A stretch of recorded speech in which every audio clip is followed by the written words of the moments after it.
Spain, early October 1811.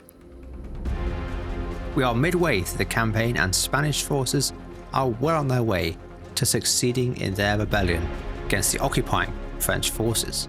France has not only lost 4 territories, but also a major battle last turn, with French First Corps under Marshal Marmont being routed after conducting a doomed assault against entrenched Spanish positions. The remains of First Corps are limping back to Madrid to make what they think will be the last stand against the oncoming Spanish armies, because after First Corps' defeat, the road to Madrid for the Spanish is wide open. The now highly experienced Spanish First Army is advancing west to link up with reinforcements from the south. Only one thing stands in the way of a Spanish assault on Madrid, the stronghold town of Ciudad Real. Currently held by a small French corps, it now finds itself under serious threat of encirclement. If Ciudad falls, there is nothing between the Spanish and the city of Madrid.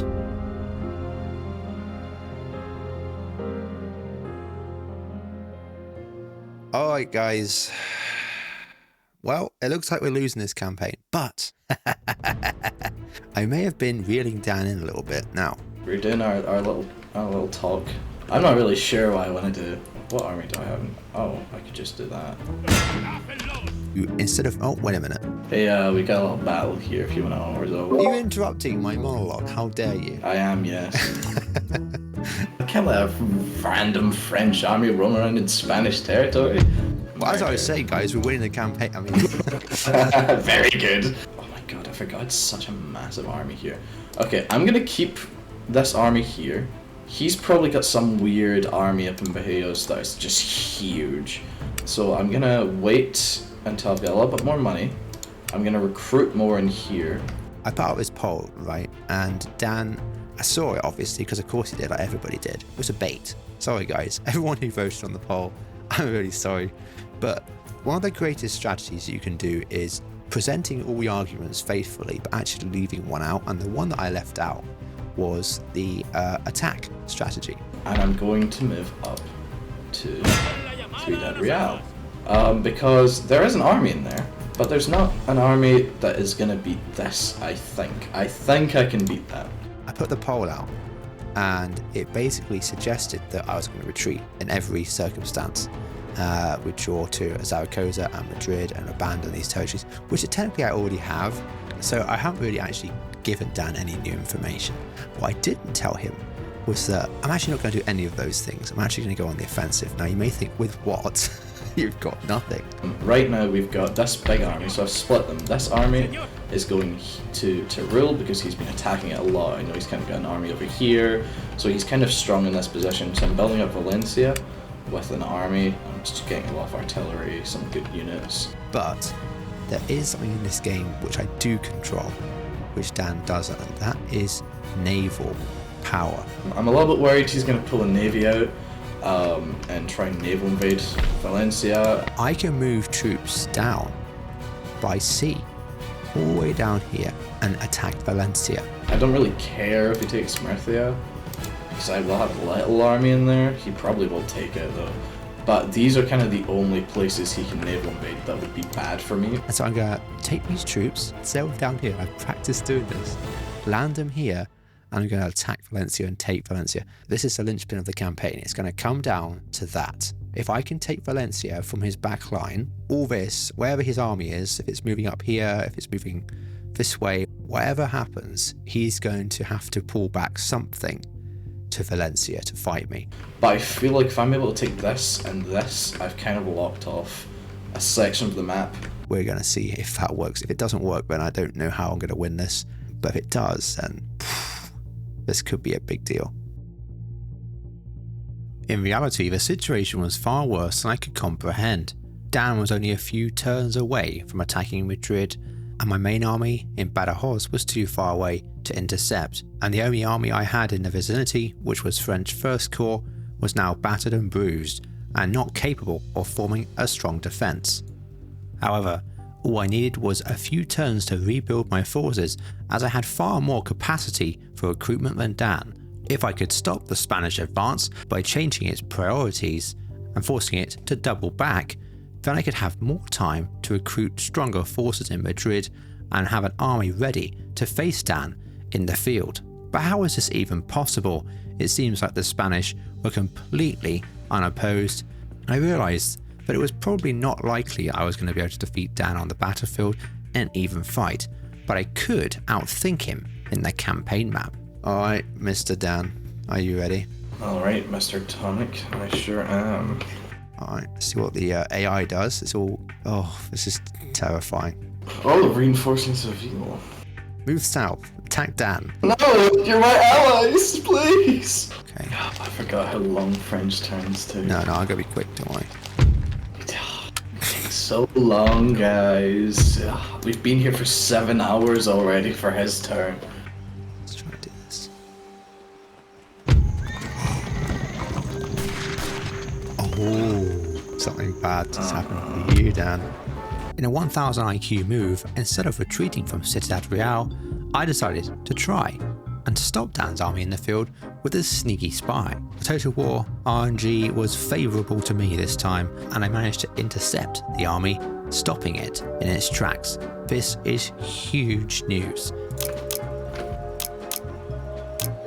I am a little bit worried now. What have you seen? I've not seen anything, that's why I'm worried. I don't know. See if you're just lying now. Because you could just be doing that. You could just be lying, and then I wouldn't have any way of knowing. The reason why this is such important news is because it buys me yet another turn to further reinforce the garrison at the Ciudad. The Spanish army is going to be eventually outnumbered by 5,000 men inside the Ciudad, a number I think is strong enough to defeat Dan even on his best day. We'll have to see how that turns out. Now, before everyone accuses me of militia spamming just like I did in the Italian campaign, we do have some extra special rules for militia and the way that they can be used in this campaign to hopefully smooth things out and not make them so overpowered. Militia spamming is only allowed to be used in defensive situations, such as when an invading army is attacking your province. We have made a rule that militia units are generally not allowed to be used in offensive operations, and have capped the number of units allowed inside an army to 8 when an army is on offensive maneuvers. That means even if I had a 20 stack of militia, I could only bring 8 of them into my enemy's territory, but if he attacked me in my territory, I'd be allowed to use all 20. And we also put a cap on 20 units per settlement. The use of spies as well gave me great flexibility in being able to target Dan's back lines. If I could destroy every single barracks Dan had, then Dan wouldn't be able to recruit any top tier units, giving me a significant advantage. Again, we're playing for time here. The longer I can delay Dan, the more chance I have of building top tier units in my backlines and bringing them to the front line. I'm 900 with 7 chevrons. Oh. I see you've met my my army a little bit. Yeah, are you going to stop recruiting at any point today, or are you just going to carry on? No. I moved my embattled army back to Madrid to hopefully recuperate some of their losses and form a defensive line against the oncoming Spanish. But there is some other stuff that's going to happen this turn which you may not like very much. I'm looking forward to this turn all week, Dan. Have you been planning everything? I have meticulously been planning it. In fact, I've been practicing this turn. Have you genuinely been practicing I've this been turn? practicing certain things, yeah. Yeah, for context, guys, I've not touched this save once, and I've not practiced a single time in between us playing these. Tomic has been trying constantly. I have been doing this a lot. So if you still lose, you should be... I am excited to see what you do here. Well, you should be extremely excited. Oh, have you seen the army in Gibraltar? No, I can't see it. I tried to. Is it like 50 stack? There's so many of them, it doesn't fit on the screen. Oh, right, here we What's go. that? Oh, is this the scary thing now? If it works, it is. There was always another chance that one of my units could bug out or something weird could happen, leaving my army isolated. Are you ready, guys? Yeah. Chat? Chats, yeah. Oh, you've got naval invasion, yeah. Yes, it works. Yeah? It works.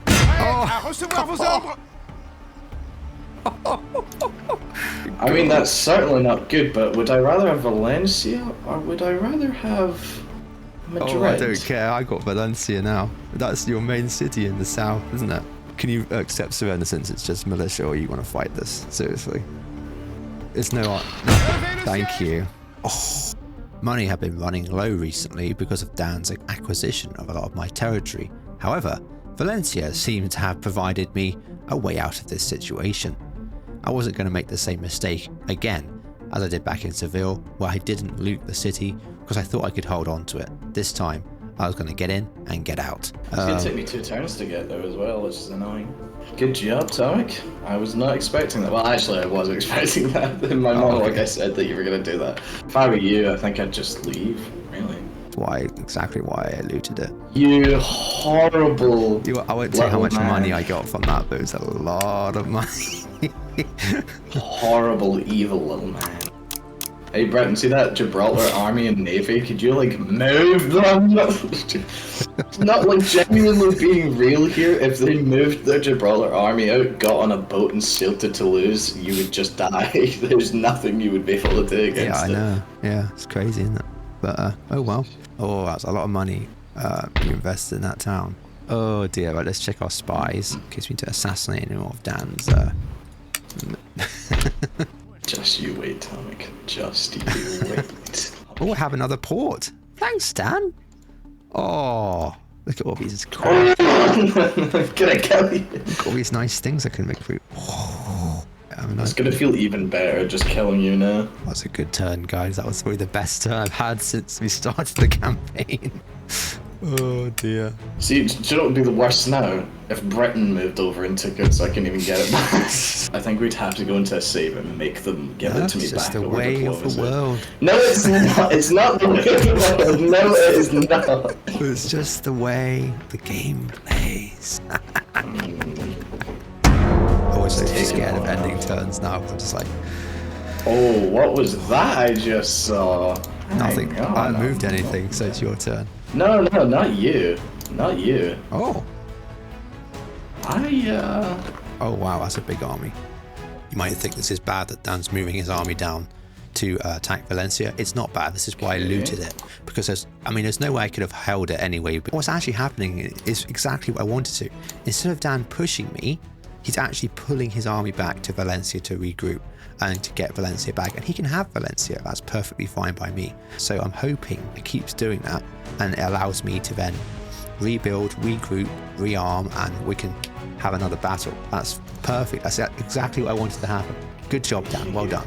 So I was just talking to the viewers about my in-depth, mind-boggling strategy. You've never had a strategy. Okay, why can I not? That's what? They can't move that one. No! Oh, I wonder what happened to it. Oh, you... I think I've figured out what's happened to it, guys. Do you know what? I think the Spanish might have had a bit of a siesta for about 2 weeks. Great. Oh, it looks like you're a bit stuck. Oh, look, it's not even your turn anymore. It's so quick, wasn't it? Yeah, no, that's because I can kind of do my turns quickly. Another agent executed. Oh, lovely. Yeah, I tried to walk into territory and immediately died.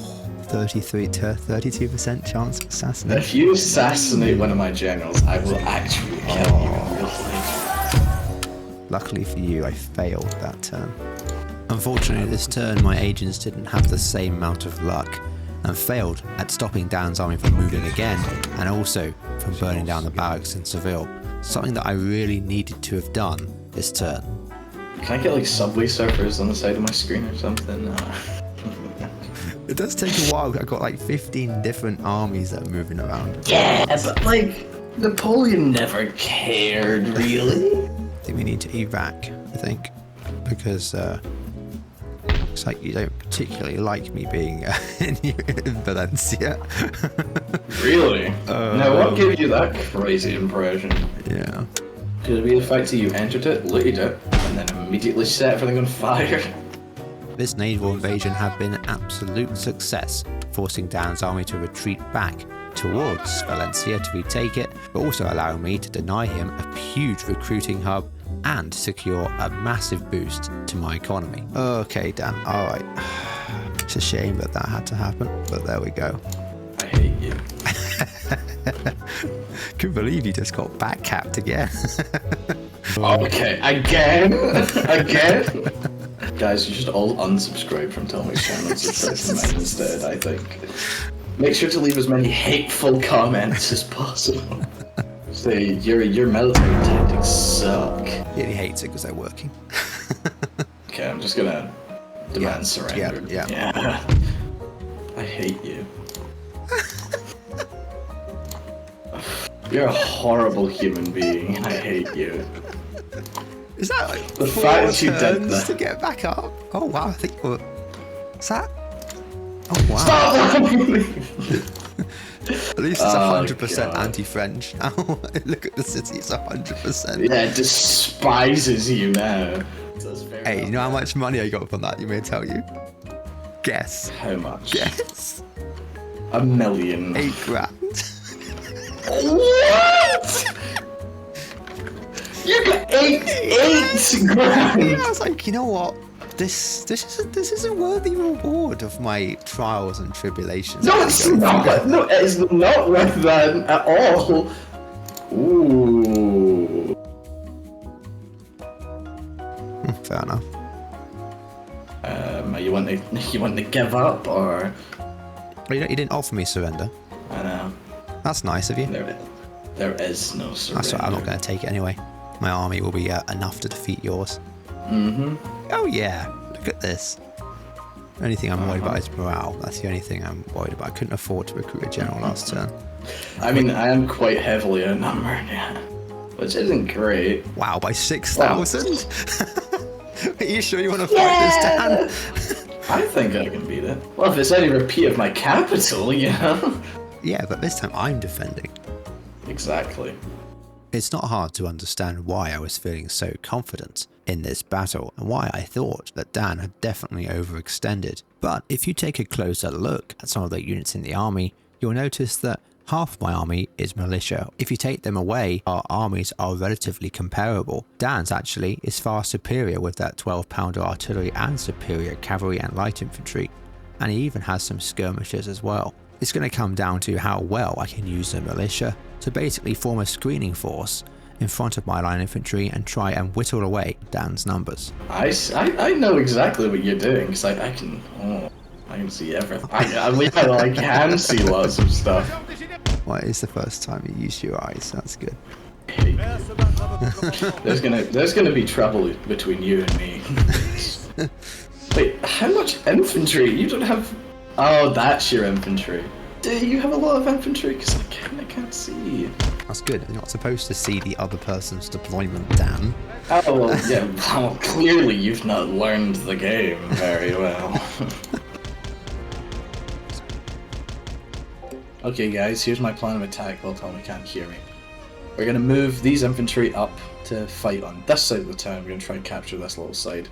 So what I'm thinking, he's going to attack from this side because it's open. It's hugely open. It's way easier than attacking through a street like this. Artillery, roll up, place it about here or here. Canister up here, canister along here. But he's going to use his artillery to bombard me, but I can just pull back into the city at that point. If he does that, I'm hoping to get his artillery with my cavalry as well. So these will move up next to it, kind of take these parts of the town, and then we slowly push forwards. All the while this cavalry's moving there, charges general in the back. He could also pull this way, but it's a lot tighter. And I will have to put some defenses, but I can't build defenses out here, which is really annoying. Try and defend this side, and I'll have some inner defenses over here, and we'll spread out over this side as well. Try and take this house. If I do kill the general, everything will break other than maybe a couple lines of infantry, which I can probably just kill with these guys. But I need to take this place. I really need to. I'm not letting you in this town. You're not allowed. I feel like... You know what?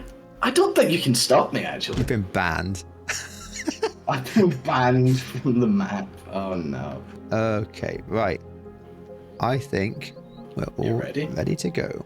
I am wholeheartedly convinced that Dan is going to attack me on the right, his left, as it is surely the weakest point in my defense. The narrow streets allow me to concentrate fire and use Dan's elite troops against him by having him face wave after wave of cheap infantry. So I think he's going to swing round my left and try and push me out of my defenses in the streets. However, this has caused me to make a grave mistake in deploying my forces. I've put too many line infantry on the right hand side, thinking that's where Dan's going to attack from, and my centre only has 1 or 2 ready to form a square. This is going to become extremely important later on. Oh wow, you forward deployed those light horse, nice. I did indeed.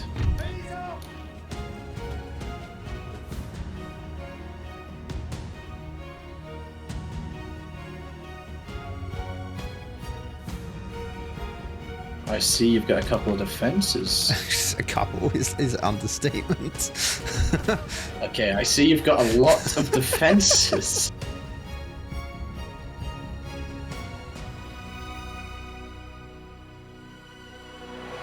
Battle begins with Dan's forward deployed guerrilla cavalry being caught out by an infantry unit in square formation. When Dan tries to pull back, his unit remains locked and suffers unnecessary casualties, temporarily withdrawing from the field.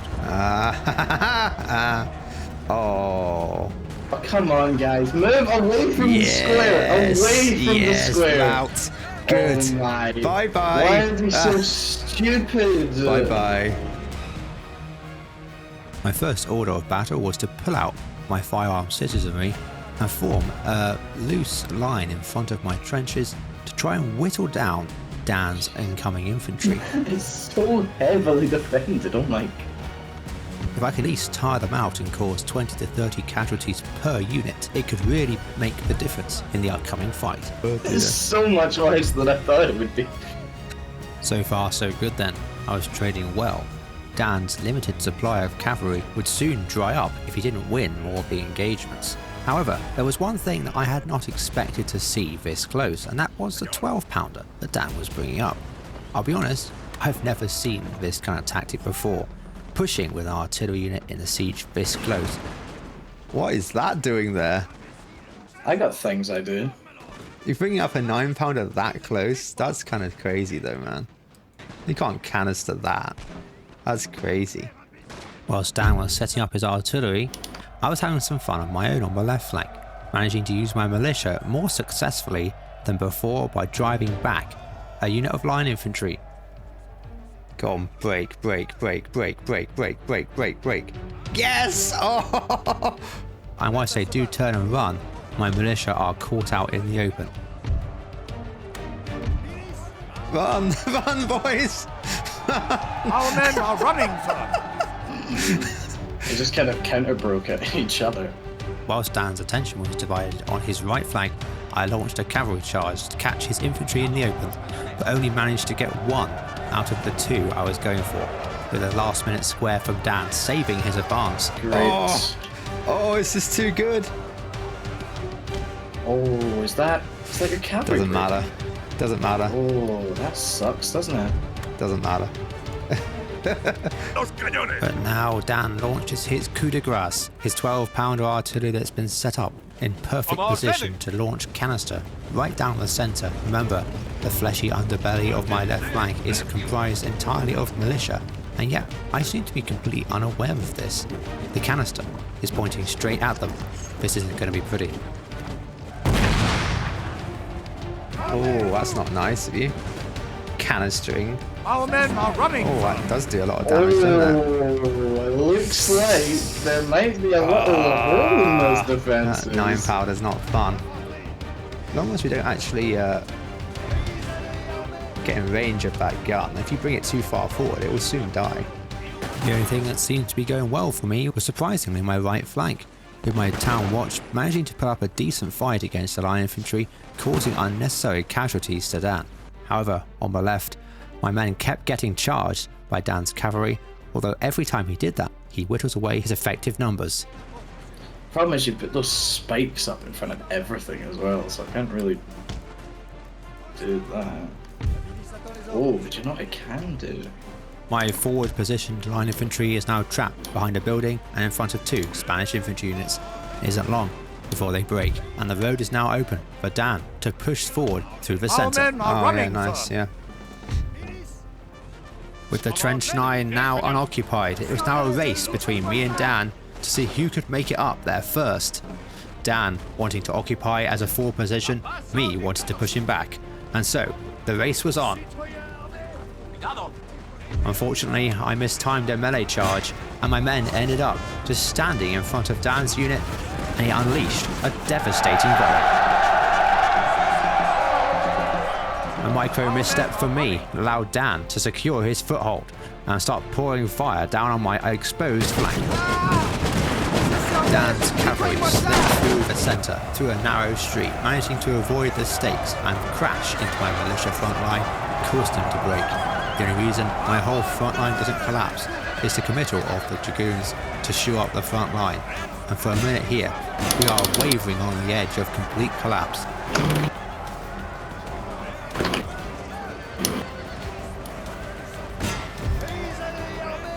Whilst Dan has broken through my initial defence, I still have another 3 to go, and so I set about reorganising the front line, slowly, very slowly, re-establishing control over my wavering army. Dan's attack on his left is severely under strength, and my units start to gang up and his men start dropping. Is this the end of Dan's assault on the left, or does he have one more trick up his sleeve? Dan has cleverly hidden one of his guerrilla cavalry units behind my lines, and because of the camera angle that I've adapted on my troops, I don't see them until they hit me. This is a massive mistake from me, but one that Dan planned meticulously and timed to perfection. If I do kill the general, everything will break other than maybe a couple lines of infantry. With the situation rapidly deteriorating, I'm again forced to throw in my general to try and beat back the Spanish cavalry, except this time he's weaker and doesn't succeed in beating the cavalry back. To make matters even worse, as my general leaves the field, he's cut down by Dan's marauding Spanish cavalry, and suddenly, Yes! Oh, that's not what I wanted to see. They broke as well, that's nice of them. Oh wow, everyone's breaking now. Lovely. It's almost as if my general died or something. I know, yeah. Still not over yet though, but it was very much over. Ever the optimist, I was trying to use every single advantage I could to try and bring this back, but it was just too late. The morale penalty for my general dying and my men retreating was too much for even my line infantry to stand, and they were cut down to the last man. It's my only chance that you break there. Come on, break and break and break and break and break. Oh.